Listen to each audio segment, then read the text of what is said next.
नमस्कार दर्शक बंधु मोर यूट्यूब चैनल को आपण मानको बहुत बहुत स्वागत।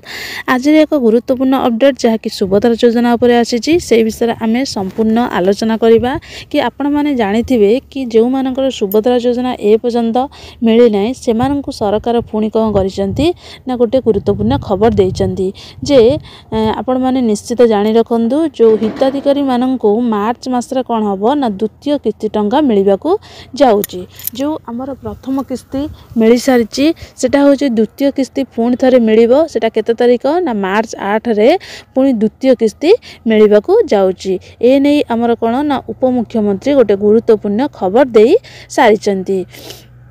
आउ मध्य कौन ना हूँ जो मैंने आवेदन करते ए पर्यंत टंका पाई नांती से माने तुरंत जाकि कौन करूँ ना हूँ से बैंक रे आधार लिंक रही कि नहीं आउ हूँ जो आपणकर जो आधार जो किछि महिलांकर कौन होइछि ना आधार रे डेट ऑफ बर्थ किछि गोटे अलगा देखौछि रेशन कार्ड रे अलगा देखौछि जहाँ पाई कि सेमानकर मध्य जो सुभद्रा योजनाटी पेंडिंग होइकि रहिछि मिली पारु नाही। आउ किछि महिला मानकर कौन होइछि ना होछि जे जमी को लेकिन बहुत कौन ना जो मानकर ए पर्यंत कौन ना हूँ जमी ना माने 5 एकर जमी रु अधिक ना किंतु सेमानकर कौन होइछि ना हूँ जे आसी तालिकार कौन ना जमी पाई सेमानकर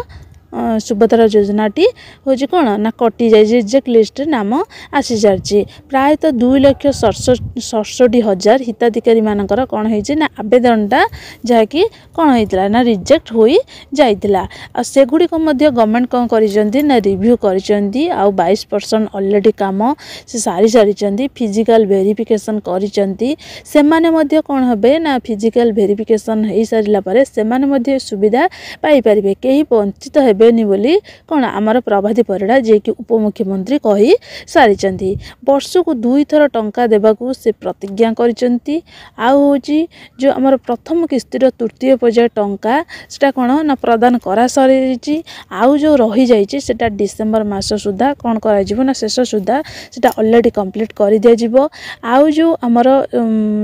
आवेदन रे एटा होची गोटे गुरुत्वपूर्ण खबर जानी रखंदु जो माने प्रथम किस्तीटा पाइबाकू चाहूचंदी से माने कौन ना मार्च 8 तारिख पूर्व जहाँकि मार्च 7 तारिख मार्च 8 तारिख रे द्वितीय किस्ती मिलवाकू जाउची मार्च 7 तारिख दिन से माने कौन करिवे ना होची आवेदन करिनियंदु जहाँकि मार्च 7 तारिख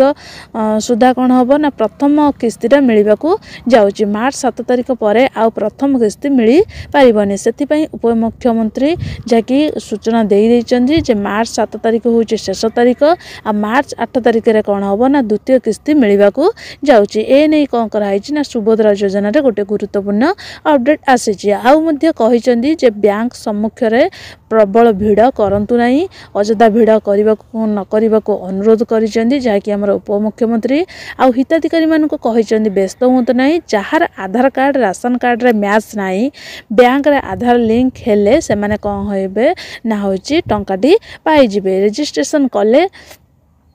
टंकाटी कौन ना मिली जीवा। ए नहीं कौन कर ना प्रभाती परिड़ा ऑलरेडी माने स्पष्ट कर देइचंदी तने आपण माने सुनिश्चित जानि पारुतबे माने जो सुभद्रा योजना को नहीं जो अपडेट आसीदिला कौन ना सुभद्रा योजना रे गुरुत्वपूर्ण अपडेट हैला मार्च 7 तारिख होची प्रथम किस्ती टंका मिल जिवो। मार्च 8 तारिख रे कौन होबो ना होची द्वितीय किस्ती टंका मिलबाकू जाउची। जो माने आवेदन करि नाहंती मार्च 7 तारिख पूर्व आवेदन करि नियंदु सेमानकू मार्च 7 तारिख रे कौन होबो ना प्रथम किस्ती टंका मिल जिवो मार्च 7 तारिख सुधा। तापर मार्च 8 जोटा कि हमर महिला दिवस अंतर्राष्ट्रीय महिला दिवस सेही दिन कौन होबो ना द्वितीय किस्ती टंका मिलबाकू जाउची। आउ जो माने कौन ना होची आधार लिंक ए पर्यंत जे डेबिट लिंक होई नै से माने दया करी बैंक को जाय कि तुरंत से कार्य करनियंतु जहाँ फल कि आपणकर टंका आसीजिवो। ताने आपण माने सुनिश्चित जानि पारुथिबे आजिर खबरटी कौन थिला रहिली। जय जगन्नाथ।